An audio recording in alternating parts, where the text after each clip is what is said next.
کہ انہوں نے جی یا تو وہاں پہ کوئی اور جرنیل ہوتا یا اسلام آباد میں حکومت کوئی اور ہوتی تو وہ ایک کمبینیشن ہوتا اور اس کے بعد وہ فیصلہ کرتے، لیکن یہاں پہ ادھر supreme commander Yahya Khan, commander in chief Yahya Khan, ادھر صدر پاکستان یحییٰ خان اور ان کا دربار۔ آپ فرق کو سمجھنے کی کوشش کریں، یعنی جو کچھ آرمی چیف نے کرنا تھا وہی صدر نے کرنا تھا، جو صدر نے کرنا تھا وہی آرمی چیف نے کرنا تھا، کیونکہ بندہ تو ایک تھا۔ پوری دنیا میں تو ایسا نہیں ہوتا، کیونکہ پوری دنیا میں جو فوج ہے یہ جو ہے وہ ہتھیار ہوتی ہے ریاست کا۔ دوسری طرف فیلڈ مارشل مانک شاہ کا انٹرویو موجود ہے جو اس وقت چیف تھے انڈیا کے، کہ ہمیں بالکل کلیئرٹی کے ساتھ وزیر اعظم اندرا گاندھی کی طرف سے پیغامات آ رہے تھے، ہدایات آ رہی تھی اور ہم سٹیپ بائی سٹیپ اس پہ عمل کر رہے تھے۔ یہی طریقہ کار ہے۔ یعنی اب امریکہ ہے، امریکہ کے پاس کتنی بڑی پاور ہے، فوج صدر کی مرضی کے بغیر ایک قدم نہیں اٹھا سکتی۔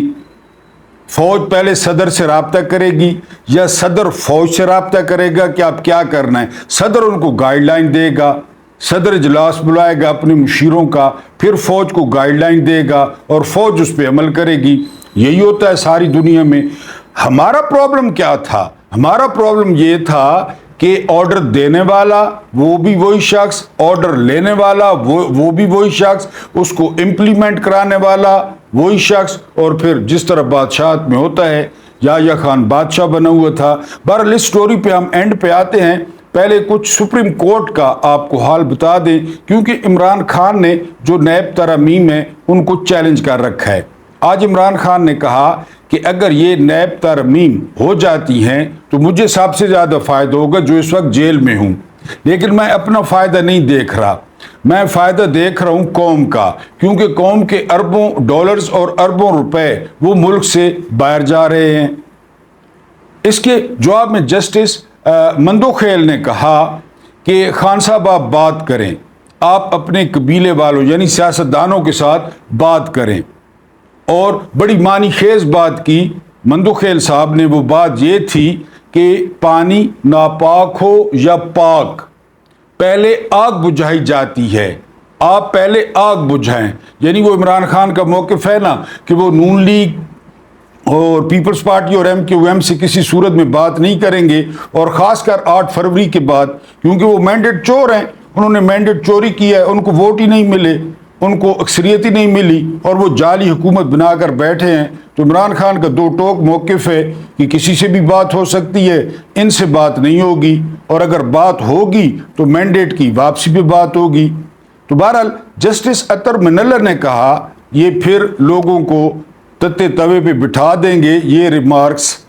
جسٹس اطہر من اللہ نے کہا کہ لوگوں کو آپ سے امید ہے لیکن آپ بدقسمتی سے جیل میں ہیں۔ یہ اطہر من اللہ نے ریمارکس دیے کہ آپ چونکہ جیل میں ہیں، ورنہ لوگوں کو آپ سے بہت زیادہ امیدیں ہیں اور لوگوں کو آپ سے بہت زیادہ توقعات ہیں۔ لیکن میں نے جس طرح عرض کیا کہ ان ریمارکس کے بعد وہ اطہر من اللہ وہ پھر نشانے پہ آ جائیں گے اور ان کو نشانہ بنایا جائے گا، کیونکہ اطہر من اللہ نے کہا کہ بدقسمتی سے آپ جیل میں ہیں۔ تو بہرحال یہ آج پروسیڈنگ ہوتی رہی، اور یہ بھی عمران خان سے سوال ہوا کہ کیا آپ سمجھتے ہیں کہ پارلیمنٹ جو ہے وہ ترمیم کر سکتی ہے یا قانون بدل سکتی ہے؟ تو عمران خان نے کہا کہ بالکل پارلیمنٹ کو یہ حق ہے وہ قانون بدلے، قانون بنائے، لیکن دیکھنا یہ ہے کہ اس قانون سے فائدہ کس نے اٹھایا۔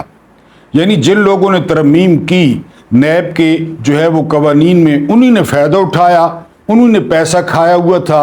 اور یہ لوگ، آپ کو اچھی طرح یاد ہوگا کہ یہ لوگ جب اپوزیشن میں تھے تو یہ کیا کہتے تھے کہ ملک کی ترقی میں سب سے بڑی رکاوٹ وہ نیب ہے، ہم جو ہی آئیں گے۔ شاید خاقان عباسی کا تو پکا پہاڑا تھا کہ اس ادارے کو ختم کر دینا چاہیے، اس ادارے کو ختم ہونا چاہیے، ادارے کو ختم نہیں ہونا چاہیے۔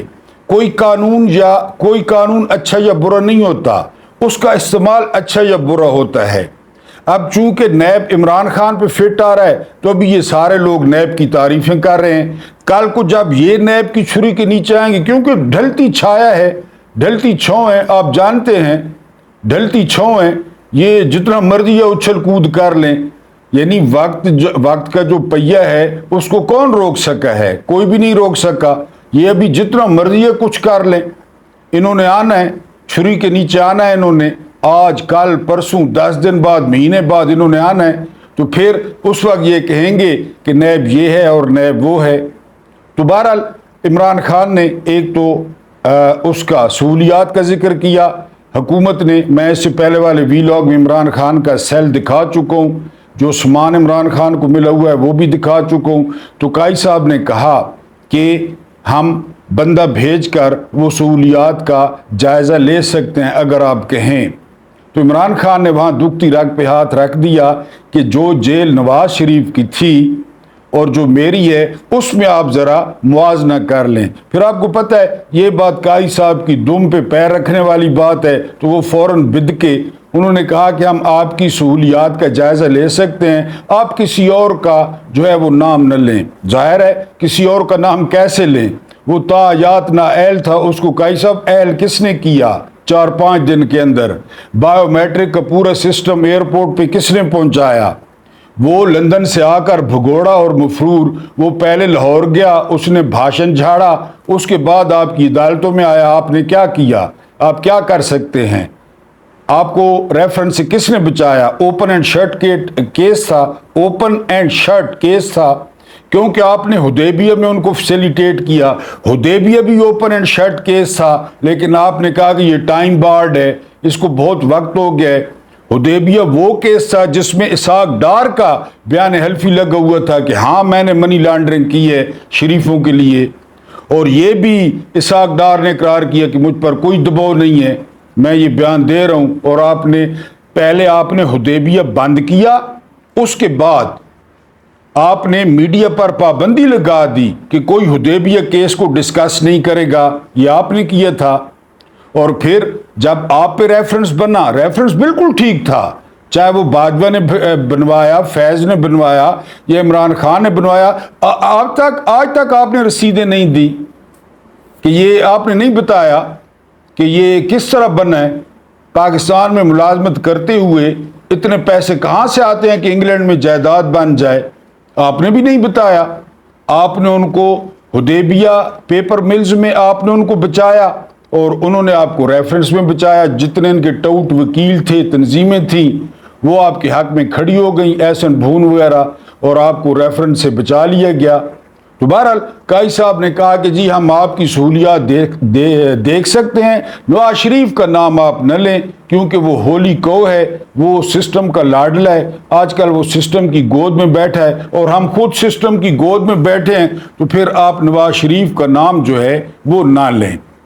بہرحال یہ بحث ہوتی رہی، فیصلہ محفوظ ہو گیا، لیکن امید ہے کہ فیصلہ جو ہے وہ حکومت کے حق میں آ جائے گا، کیونکہ ججز سمجھتے ہیں کہ پارلیمنٹ جیسی بھی ہو، جن لوگوں کی بھی ہو، وہ قانون بنائے یا اس میں ترمیم کرے تو اس کو حق حاصل ہے، وہ کر سکتی ہے۔ پوری دنیا میں یہی ہوتا ہے، پارلیمنٹ سپریم ہے، وہ قانون بنا سکتی ہے، وہ ترمیم بھی کر سکتی ہے، لیکن جو موٹیوز ہوتے ہیں اس قانون کے پیچھے، یعنی سارے کے سارے نیب زدہ، کیا زرداری، کیا نواز شریف، کیا شہباز شریف، کیا نواز شریف کے بیٹے بیٹی، زرداری کی اولاد، سارے نیب زدہ، تو انہوں نے جو ہے وہ یہ سماعت تھی، عمران خان بھی اس میں بولے ہیں، عمران خان کا سیل بھی دکھایا گیا ہے۔ بہرحال ان مناظر کو دیکھ کر وہ سوشل میڈیا پہ ایک کوہرام مچ گیا ہے کہ یہ وہ شخص ہے جس نے 92 میں اس ملک کو ورلڈ کپ دیا، جس نے اس ملک کو ورلڈ کلاس 3 کینسر ہاسپیٹل دیے، جس نے اس ملک کو ورلڈ کلاس یونیورسٹی دی، اور اس کو کیا ملا وہ میں اس سے پہلے والے ویلاگ میں دکھا چکا ہوں کہ جو ان کو کوریڈور ملا ہے واک کے لیے یا جو ان کا کمرہ ہے وہ آپ پچھلے ویلاگ میں دیکھ سکتے ہیں۔ اس میں بی بی اس دن کہہ رہی تھی کہ ورلڈ کپ عمران خان نے نہیں جیتا، پوری ٹیم نے جیتا تھا۔ یہ ہم نے کبھی بھی نہیں کہا کہ عمران خان نے جیتا ہے، لیکن ہم نے یہ ضرور پوچھا ہے کہ عمران خان کے بعد بڑی ٹیمیں آئیں، بڑے بڑے ادھر جو ہے نا نام آئے، وہ تو کچھ بھی ٹیم نہیں تھی، کمزور سی ٹیم تھی جس نے ورلڈ کپ جیتا۔ بعد میں کیوں نہیں جیتا آپ نے؟ بعد میں آپ کے پاس وقار یونس تھا، وسیم اکرم تھا، شعیب اختر تھا، پتہ نہیں کیا کیا تھا، وہ آپ کا ٹاؤٹ آفریدی تھا، کیوں نہیں جیتا آپ لوگوں نے ورلڈ کپ؟ 92 کہاں اور 24 کہاں؟ یعنی 30-32 سال ہو گئے ورلڈ کپ آپ کو جیتنے کی توفیق نہیں ہوئی۔ جیتے نا بعد میں، ہم بھی کہتے ہیں ٹیم نے جیتا تھا، عمران نے، تو ہم بات کرتے ہیں کہ قیادت عمران کی تھی، شیر عمران تھا۔ اور نیپولین بوناپارٹ کے بقول اگر 100 شیروں کی قیادت ایک بھیڑ کر رہی ہو تو وہ 100 شیر ہار جائیں گے، اور 100 بھیڑوں کی قیادت اگر ایک شیر کر رہا ہو تو وہ مقابلہ جیت جائیں گے۔ ہم یہ بات کہتے ہیں کہ خان صاحب شیر تھے، خان صاحب شیر ہیں، اور خان صاحب شیر رہیں گے انشاءاللہ تعالی باذن اللہ۔ وہ آپ لوگوں کے یا آپ سیاسی بونوں سے بہت جو ہے نا وہ اونچے ہیں۔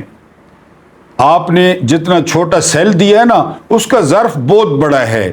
یہ حرام کے محل، یہ حرام کے جاتی عمرہ، یہ حرام کے بلاول ہاؤس، یہ حرام کی مرسڈیزیں توشہ خانے کی، وہ آپ لوگوں کو اچھی لگتی ہیں اور آپ لوگوں کو جچتی بھی ہیں، کیونکہ لوگوں نے جو چپیڑے ماری ہیں نا آپ کو 8 فروری میں، تو آپ لوگ ظاہر اسی طرح کرتے رہیں۔ ہم یہ نہیں کہتے عمران خان اکیلا ورلڈ کپ جیتا تھا، ہم یہ کہتے ہیں کہ عمران خان کی قیادت میں ورلڈ کپ جیتا گیا تھا۔ بہرحال آج سپریم کورٹ میں اب جو فیصلہ آئے گا وہ دیکھ لیں گے، ججز مختلف ریمارکس دیتے رہے، لیکن نچوڑ یہ تھا، چاہے وہ قاضی فائز ہوں، چاہے وہ مندوخیل صاحب ہوں، یا چاہے وہ عطر من اللہ صاحب ہوں، نچوڑ یہ تھا کہ آپ باقی لوگوں سے جو کھو قبیلے ہیں تو آپ جو ہے نا ان سے بات چیت کریں، ان سے مذاکرات کریں اور کوئی حل نکالیں۔ حتیٰ کہ مندوخیل صاحب نے یہاں تک کہہ دیا کہ عمران خان صاحب آپ نے تو ہمیں ڈرا دیا ہے، اگر مجھ سے مکانات کی یا گھر کی پرچیاں مانگی جائیں تو میرے پاس بھی نہیں ہے، میں نے تو سنبھال کے نہیں رکھی کہ گھر کس طرح بنا۔ یہ ہوتا ہے، ظاہر ہے ایک ایک پرچی نہیں سنبھالی ہوئی ہوتی، لیکن ججز کا جو فوکس تھا وہ یہی تھا کہ عمران خان جو ہے وہ بات کریں۔ پھر عمران خان نے ایک اور بڑی پتے کی بات کی کہ کیجریوال کو بھی گرفتار کیا گیا، لیکن کیجریوال کو الیکشن لڑنے کے لیے چھوڑا گیا تاکہ وہ الیکشن لڑیں اور لوگ فیصلہ کر لیں۔ کیجریوال جیت بھی گئے، یہی ہوتا ہے۔ اب ٹرمپ کے ساتھ بھی یہی ہو رہا ہے، تو عمران خان کو وہ کہتے ہیں کہ ٹھیک ہے آپ پہ کیسز چل رہے ہیں تو آپ لڑیں الیکشن، لوگ آپ کو چاہتے ہیں۔ جو عمران خان کی سیٹ پہ لڑا گمنام بندہ، اس نے 2,17,000 ووٹ لیے، جو خان صاحب کی سیٹ پہ لڑا۔ جمہوریت تو یہی ہوتی ہے، لیکن عمران خان نے بالکل واضح طور پہ کہہ دیا وہاں سپریم کورٹ میں کہ یہاں پہ جو ہے وہ غیر اعلانیہ، وہ مارشل لا ہے، بغیر لگی لپٹی رکھے انہوں نے کہہ دیا۔ اور اس سے پہلے والے ویلاگ میں آپ کو بتایا کہ عمران خان سٹیٹس کو کا بندہ نہیں ہے، پرابلم یہ ہے۔ باقی جتنی بھی جماعتیں ہیں نا وہ سٹیٹس کو کی ہیں کہ ٹھیک ہے جی کام چلنا پہ ہے، چلو انڈے ہو، یعنی ساری دہاڑیاں لگیاں۔ عمران خان سٹیٹس کو کا بندہ نہیں ہے، اس لیے ان کو تکلیف ہے۔ اب سٹیٹس کو والے بندے ان کے تمغوں سے کیا ہو رہا تھا وہ میں آپ کو بتاتا ہوں۔ جو ہے نا پہلے والے ویلاگ میں بھی بتایا ہماری شکست کی کہانی، ذرا اس کو آگے بڑھاتے ہیں اور آپ سنیں کہ ایک اہم موضوع پہ اجلاس ہوا یحییٰ خان کی قیادت میں، اور اس اجلاس میں ڈسکس کیا ہوا یہ آپ نے غور کرنا ہے۔ یحییٰ خان نے انتخابات تو دیانتداری سے کرائے تھے، ہر کوئی کہتا ہے 1971 میں، لیکن ایوب خان اسے جس کرسی پر بٹھا گیا تھا اسے وہ نہیں چھوڑنا چاہتا تھا۔ یہی مسئلہ ہے، ایکسٹینشن قاضی فائز صاحب بھی اسی چکر میں ہیں۔ وہ ملک کی بادشاہی بھی نہیں چھوڑنا چاہتا تھا، مسلح افواج کی سپریم کمانڈ بھی نہیں چھوڑنا چاہتا تھا۔ بتائیں، اپنے انٹرو میں بتایا نا، نہ وہ صدارت چھوڑنا چاہتا تھا، نہ بادشاہی چھوڑنا چاہتا تھا، نہ کمانڈ چھوڑنا چاہتا تھا، اور وہ شراب اور بدکاری بھی نہیں چھوڑنا چاہتا تھا۔ وہ بھی ٹیڈ شیان زبردست، وہ بھی جاری رون۔ اس نے اپنے گرد ایسے جرنیلوں کا حصار کھینچ لیا تھا جو میدان جنگ کے نہیں حرم کے جرنیل تھے، حرم کے۔ وہ میرا سلطان میں حرم دیکھو گا آپ نے، رنگ برنگی عورت ڈکی پئی ہونی ہے، حورم سلطان، یہ سارا حرم ہوتا ہے۔ میں نے آپ کو بتایا کہ جب جلال الدین محمد اکبر کا انتقال ہوا تو اس کے حرم سے 5000 عورتیں نکلی تھیں، سکھ، ہندو، مسلمان، مرہٹے، گوریاں، پتہ ان 5000 عورتوں کا وہ کرتا کیا تھا اس کا مجھے نہیں پتا، 5000 عورتیں نکلی تھیں، تو یہ بھی حرم کے جرنیل تھے، حرم کے۔ اب آپ سمجھ گئے ہوں گے، ایک گروہ سول اعلی حکام کا بھی تھا جو اس کے جو ہے اتحادی تھے، بیوروکریسی۔ سیدھی سی بات تھی کہ اقتدار اکثریت سے جیتنے والی پارٹی کو سونپ دیا جاتا، یہی ہر کوئی کہتا ہے، مجیب جیتا تھا، مجیب کو اقتدار دے دیتے، مگر اس طرح پیپلز پارٹی اقتدار سے محروم ہو جاتی۔ بھٹو، کچھ اس قسم کے دلائل دیے گئے کہ ادھر مجیب کو اکثریت حاصل ہوئی ہے، وہ ادھر ہی حکومت کرے۔ آج تک سنجیدہ اور غیر جانبدار سیاسی مبصر کہہ رہے ہیں کہ اگر مجیب کو پاکستان کا وزیر اعظم بنا دیا جاتا تو یہ بھیانک صورت پیدا نہ ہوتی جو بعد میں ہوئی۔ سمپل سی بات ہے، بالکل صورتحال پیدا نہ ہوتی۔ لیکن سب سے پہلے نعرہ کس نے لگایا؟ عطر عباس مرحوم نے لکھا تھا اپنے اخبار میں، ادھر تم ادھر ہم، کہ ادھر تم موج کرو ادھر ہم موج کریں۔ یہ آپ کو پتہ ہے کہ یہ کس نے نعرہ لگایا تھا۔ اس صورت میں مشرقی پاکستان اتنی آسانی سے الگ نہ کیا جا سکتا تھا۔ اگر اسے الگ ہونا ہی تھا تو لاکھوں بے گناہوں کے قتل عام، آتش زنی اور لوٹ مار کے بغیر ہو جاتا۔ ہم اور ہماری فوج اتنی زیادہ ذلت و رسوائی سے بچ جاتی، عالمی برادری میں ہمارا وقار قائم رہتا۔ یعنی پوائنٹ ہے نا کہ الیکشن سے پہلے وہ علیحدہ ہو جاتے اگر انہوں نے علیحدہ ہونا تھا۔ انہوں نے تو یہ بات تب کی جب ان کو اکثریت بھی مل گئی، ان کو ووٹ بھی پڑ گئے، اور اسلام آباد ان کو اقتدار نہیں دینا چاہتا تھا، تو وہ کیا کرتے؟ سمجھنے والی بات ہے، ورنہ وہ پہلے الگ ہو جاتا۔ اتنے لوگ مارے گئے، ہمارے بھی اور ان کے بھی۔ مگر یحییٰ خان اسمبلیوں کے پہلے اجلاس کا اعلان کر کے پھر گیا۔ پہلے اعلان کیا کہ جی قومی اسمبلی کا اجلاس ہوگا، پھر بھٹو کے دباؤ میں آ کے بھٹو نے کہا تھا جو ڈھاکہ میں اسمبلی کے اجلاس میں شرکت کرنے جائے گا میں اس کی ٹانگیں توڑ دوں گا، ریکارڈ پہ ہے۔ تو کوئی نہیں گیا، یحییٰ پھر گیا۔ اقتدار منتقل کرنے میں وہ پس و پیش کر رہا تھا، بنگالی بھانپ گئے، وہ اب فیصلہ کن مارکا لڑنے کے لیے تیار تھے۔ یحییٰ خان نے اقتدار منتقل کرنے کی بجائے مذاکرات شروع کر دیے۔ یہ فیصلہ یحییٰ خان کو خود کرنا چاہیے تھا کہ اقتدار کا جو حقدار ہے اقتدار اسے دیا جائے۔ مذاکرات کون سے؟ ان مذاکرات میں بند دروازوں کے پیچھے کیا ہوا؟ یہ سوالیہ نشان ہے۔ وہی بند دروازے، ٹانگ پہ ٹانگ چڑھا کے، فارم 47 رات 12 بجے کے، وہی بند دروازے، بند کمرے، عرش شریف صاحب والے۔ بعض لوگ دعویٰ کرتے ہیں کہ وہ جانتے ہیں، مگر اصل حقیقت پر پردے پڑے رہے کہ بند کمروں میں کیا ہو رہا ہے۔ البتہ بہت سے لوگ آج بھی پیپلز پارٹی کو شکی نگاہوں سے دیکھتے ہیں، بالکل اسی طرح ہے۔ یہ صحیح ہے کہ مشرقی پاکستان کو 25 برسوں کی سیاسی غلطیوں اور حکمرانوں کی شہنشائیت نے آتش فشاں بنا دیا، اس میں تو کوئی شک نہیں، ایوب کے دور سے، اور بھارت اس میں لاوا اور بارود بھرتا رہا۔ Everything is fair in love and war, Bharat کا یہی کام تھا۔ لیکن اس کا دہانہ جو بند کیا جا سکتا تھا اقتدار کے بھوکوں نے اپنے ہاتھوں کھول دیا۔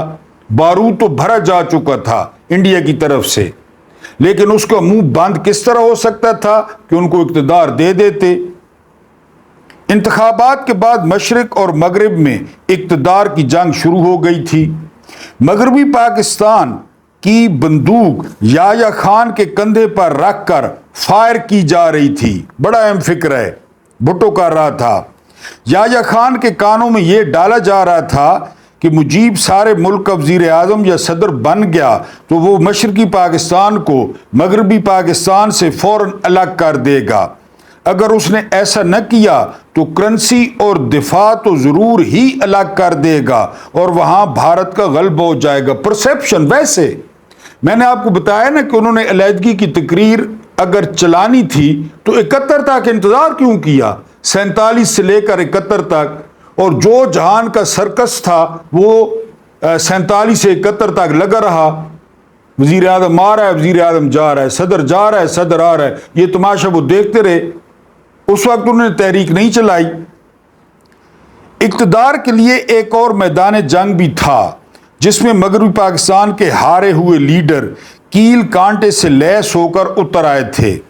تمام ہاری ہوئی پارٹیوں کے لیڈر ایڑی چوٹی کا زور لگا رہے تھے کہ اقتدار بھٹو کو نہ ملے۔ سمپل سی بات ہی، وہ ہارا تھا، وہ مجیب کو مورا بنانا چاہتے تھے۔ ہاں، ان کی نیت یہ تھی بھٹو کی مخالفت، یعنی وہ کیا کہتے ہیں، حب علی نہیں بغض معاویہ، یعنی وہ چاہتے تھے کہ بھٹو کائیاں ہے، ہوشیار ہے، مجیب کو وہ مورا بنا رہے تھے۔ کیوں بنا رہے تھے؟ وہ مجیب کو مورا بنانا چاہتے تھے۔ ان میں سے ہر ایک بڑا لیڈر چوری چھپے مجیب کے پاس گیا اور اپنی وفاداری پیش کی، اس کے پاؤں میں بیٹھے، اسے شہد دی اور یحییٰ خان کو مجبور کرنے کے لیے اسے تشدد پر اکسایا۔ اس وفاداری کے عوض وہ وزارتوں کے لیے سودا کر رہے تھے۔ وہی بات، یہ رانا سنولا کتنا بھونک رہا تھا وزارت ملنے سے پہلے، اسٹیبلشمنٹ، وہ اسٹیبلشمنٹ، یہ ہم 2 ہفتے بعد یہ کریں گے، نواز شریف نیا بیانیہ دیں گے، اور جو ہی وزارت ملی وہ ایڈا ہڈا، منہ میں ٹھونسا ہڈی، وہ چپ ہے، بس اب موجیں کر رہا ہے۔ سرکاری گاڑی، سرکاری گھر، سرکاری اے سی، سرکاری پیٹرول، سرکاری ٹیلی فون، یہ وجوں جو مردے نکالتے ہیں، یہ وہ لوگ ہیں۔ جو ہی وزارت ملی وہ کہتے کون سی اسٹیبلشمنٹ اور کیسی اسٹیبلشمنٹ، اور کون سا نواز شریف، چاہت فتح علی خان، اور کون سا نیا بیانیہ، اور کون سا اینٹی اسٹیبلشمنٹ، بس رانا سنولا موجے چے، اس کو وزارت مل گئی ہے، بس ختم سارا۔ یہاں بھی یہی ہو رہا تھا کہ ہمیں مجیب وزارتیں دے گا، بھٹو کی پارٹی بڑی ہے اور یہاں مغربی پاکستان میں وہ تو اپنے بندے ایڈجسٹ کرے گا، مجیب ہمیں وزارتیں دے گا۔ یہ جو لوگ سودا کر رہے تھے وہ سارے قبرانچ پائن اور حساب دے رہے ہو سن۔ بھٹو کو وہ اپوزیشن میں بٹھانا چاہتے تھے۔ بھٹو بچہ نہیں تھا، ادھر بھٹو تھا، ظاہر ہے وہ انتخابات میں حاصل کی ہوئی فتح سے پورا فائدہ اٹھانا چاہتا تھا۔ اس نے شکست خوردہ لیڈروں کے خلاف محاذ بنا لیا۔ چنانچہ یہ در پردہ مارکا لڑنے والوں نے سوچا تک نہیں کہ یہ سیاسی خانہ جنگی ہے اور بھارت ہمیں اسی طرح دست و گریباں دیکھنا چاہتا ہے۔ یہ کسی نے نہیں سوچا، وزارتیں، یہ تو ہم خانہ جنگی کر رہے ہیں۔ اس صورتحال سے اس نے خوب فائدہ اٹھایا اور بنگالی طلباء کو ٹائم بم بنا دیا۔ ہمارے ہارے ہوئے لیڈروں نے بھی اور جیتے ہوئے لیڈروں نے بھی نتائج سے بے خبر اقتدار کی جنگ جاری رکھی۔ انہوں نے مجیب اور بھارت کے عزائم کو نظر انداز کر دیا۔ اگر یہ لوگ محب وطن ہوتے تو لڑائی جھگڑے کی صورت ہی پیدا نہ ہوتی، متحد ہو جاتے اور مجیب کو اقتدار کی کرسی پر بیٹھ جانے دیتے کہ ٹھیک ہے۔ آبادی اور رقبے کے لحاظ سے عوامی لیگ نے پیپلز پارٹی سے کہیں زیادہ کامیابی حاصل کی تھی، مگر اس وقت یہ جواز پیش کیا گیا کہ مجیب تو مشرقی پاکستان میں کامیاب ہوا ہے، ہم مغربی پاکستان کی بات کر رہے ہیں۔ اس کا مطلب یہ تھا کہ مشرقی پاکستان تو الگ تھلگ خطہ ہے، یعنی مشرقی پاکستان کو الگ کر دیا گیا۔ یعنی اسی وقت یحییٰ خان کہاں کا نیک نیت آدمی تھا، یہ اب سنیں۔ وہ تو کرسی چھوڑنا ہی نہیں چاہتا تھا، کہتا تھا کہ اقتدار اسے دوں گا جو میرے نیچے بیٹھے گا۔ ہر بندہ بدنیت، ہر بندہ نی وسدے گھر بدنیتن دے، یہی معاملہ تھا۔ اس نے اسمبلی سیشن کا اعلان کر کے منسوخ کر دیا اور مشرقی پاکستان کا آتش فشاں پہاڑ پھٹ پڑا۔ یحییٰ خان کو اس کے بنائے ہوئے جرنیلوں اور مشیروں نے نرغ میں لے رکھا تھا۔ ان مشیروں نے یحییٰ خان کو مشرقی پاکستان کی صورتحال سے بالکل بے خبر رکھا۔ یحییٰ خان جیسے حکمران جو شراب اور عورت کے شوقین تھے، ملکی حالات سے بے خبر رہنے میں ہی خوش رہتے تھے۔ اسے یہ خوشی بہم پہنچائی جا رہی تھی۔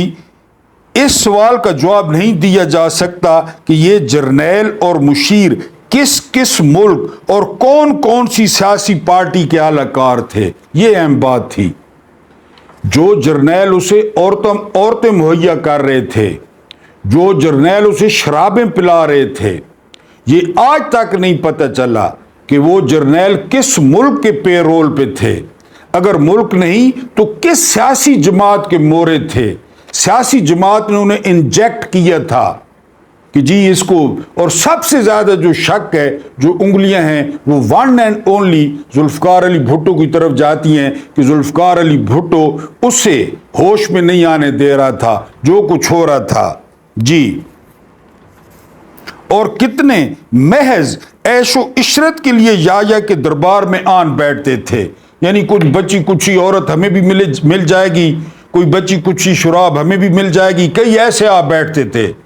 یعنی کئی لوگ ایسے تھے جو موج مستی کے لیے کہ ظاہر ہے پارٹی ہوگی، کھائیں گے پیئیں گے، عورتیں ہوں گی، شرابیں ہوں گی، دیٹس اٹ۔ کئی ایسے بھی تھے۔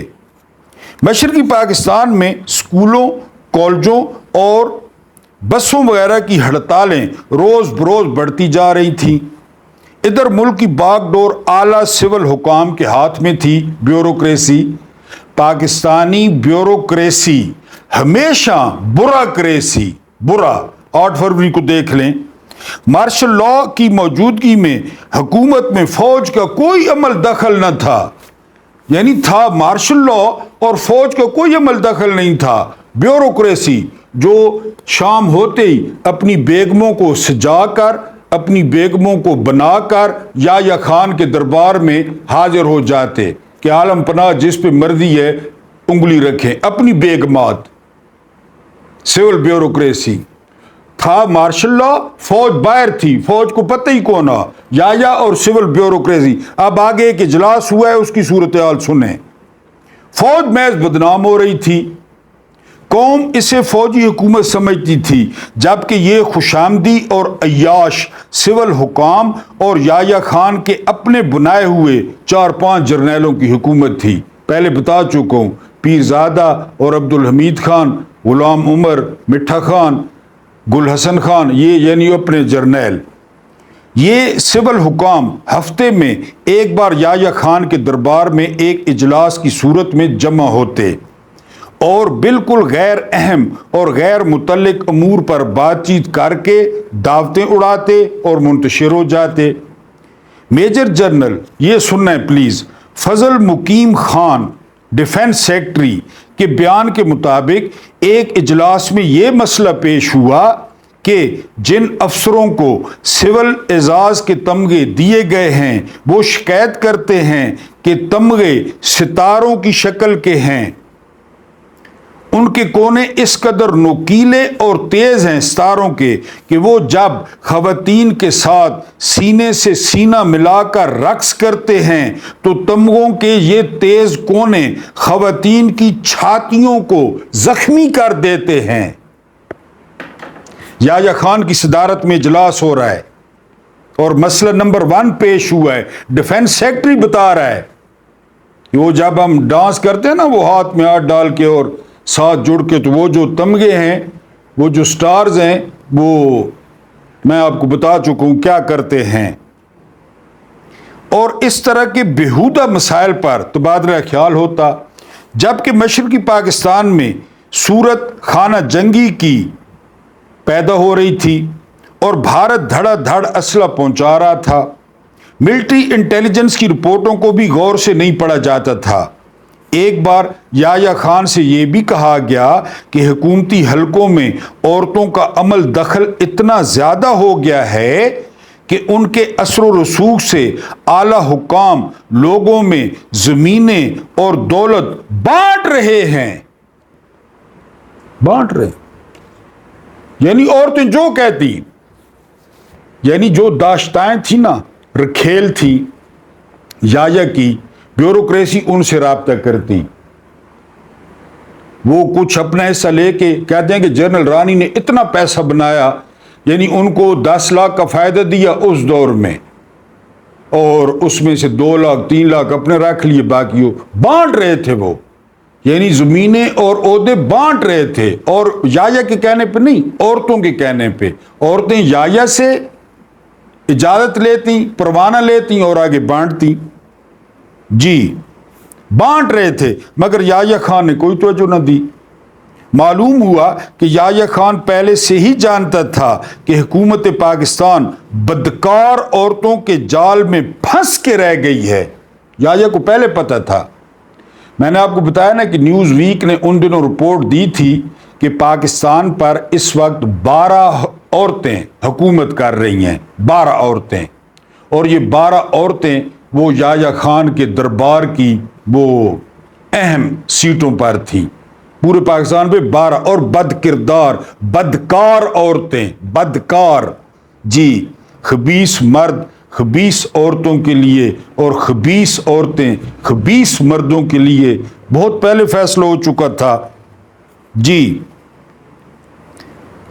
اور پاکستان کے حکام الف لیلہ کے کردار بنتے جا رہے ہیں، مگر یحییٰ خان کی بادشاہی انہی عورتوں اور ان کے تماش بین افسروں کے دم سے قائم تھی، اس نے ہنس کر ٹال دیا۔ یعنی وہ سول بیوروکریٹ اپنی بیگمات لے کر آتے، اور میں نے آپ کو قصہ چابیوں کا ایک ویلاگ میں، پرانے ویلاگ میں بتایا تھا کہ مختلف کمروں میں جو ہے نا وہ عورتیں بند کر دی جاتی، مختلف کمروں میں، یعنی 10 12 15 کمروں میں نا وہ بند کر دی جاتی عورتیں، پھر لاک لگا کے ان کی چابیوں کو گچھا لے آتے، مثلا 15 کمرے ہیں، 15 عورتیں اندر بند کی ہیں، 15 چابیاں، وہ 15 چابیاں آ کر اس طرح گڈ مڈ کر دیتے، ان چابیوں کو مکس کر دیتے، اب وہ سارے ایک ایک کر کے چابی اٹھاتے۔ اب میرا پوائنٹ لے رہے ہیں یا نہیں لے رہے مجھے نہیں پتا، ایک ایک چابی، یعنی آپ نے ایک چابی اٹھا لی، آپ نے جا کے دروازہ کھولا، دروازہ بند، اندر کون ہے، کس کی بیوی ہے، اس طرح یہ تھا قصہ چابیاں بدلنے کا، کہ بہت بڑا پروگرام ہوتا تھا، ایک اسپیشل ڈے ہوتا تھا چابیاں بدلنے کا، کہ جی 20 کمرے 20 عورتیں ان کے شوہر، ٹھیک ہے، اور پھر وہ چابیاں گڈ مڈ کر دیتے، چابی ایک ایک اٹھاتے، یہ حکومت ہو رہی تھی۔ اور این ان دنوں جب وہاں آتش فشاں پھٹنے والا تھا، چلیں پہلے کی بات کہیں کہ ٹھیک ہے جی سکندر مرزا اپنی گھر والی حسین شہید سہروردی کے صوفے پہ بھول آئے تھے، ٹھیک ہے، معاملات بھی ایوب خان کے دور میں، یعنی وہ معاملات جو ہے، کیونکہ شہاب صاحب لکھتے ہیں کہ مغرب کے بعد ایوب خان سے رابطہ جو ہے، ایوب خان کی جو انہوں نے خامی لکھی ہے وہ لکھی ہے کہ جو ہے نا یہ انگور کا پانی، یعنی وہ اتنی شراب پی لیتے تھے مغرب کے بعد کہ مغرب کے بعد اگر پاکستان پہ حملہ ہو جاتا، یعنی وہ ایک قصہ بیان کرتے ہیں کہ 1962 میں چین اور انڈیا کی جنگ ہوئی، اور چین نے انڈیا کو اس طرح کاٹا جس طرح چھری مکھن کو کاٹتی ہے، انڈین آگے آگے چینی پیچھے پیچھے۔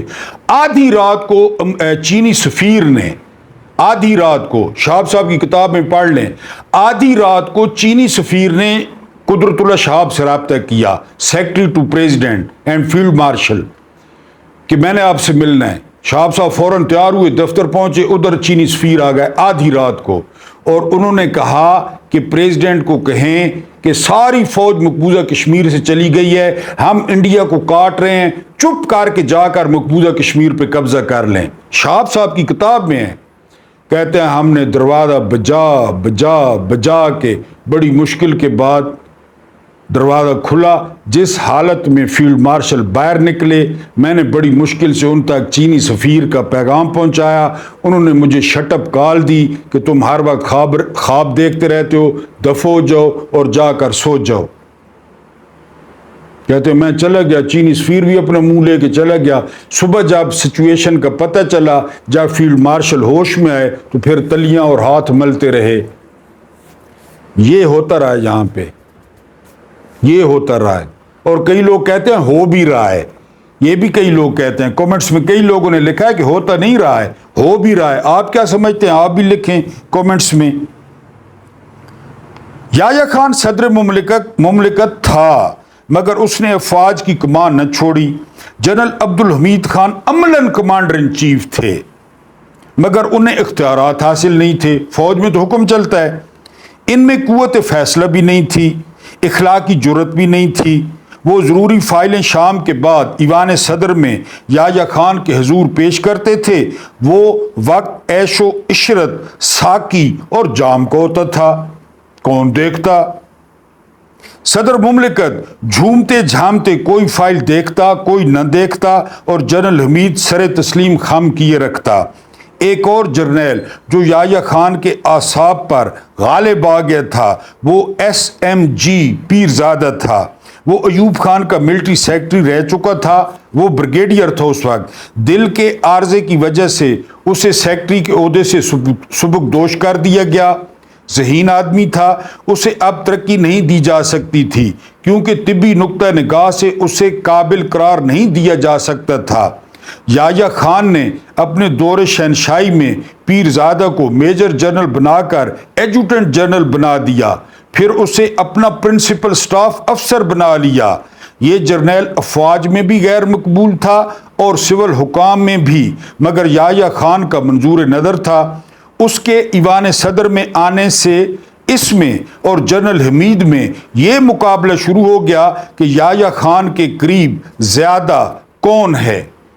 صدر کے شاہی محل میں جو دھاندلیاں، عیاشیاں، اقربا پروریاں اور سازشیں ہوتی رہیں وہ پرانے دور کے شاہی محلات اور اس صدی کے مہاراجاؤں اور نوابوں کے اندرون خانہ حالات سے کسی طور پر کم نہ تھی۔ میں نے آپ کو مثال دی جو ہے میرا سلطان، حورم سلطان، وہی سارا کچھ ہو رہا تھا۔ اس کو انشاءاللہ جاری رکھیں گے، لیکن آپ تبصرہ ضرور کیا کریں۔ اللہ پاک آپ لوگوں کو آسانیاں عطا فرمائے، آسانیاں بانٹنے کی توفیق عطا فرمائے۔ اللہ پاک آپ لوگوں کے روزیوں اور دسترخوانوں میں وسعت دے۔ مجھے برداشت کرنے کا بہت بہت شکریہ۔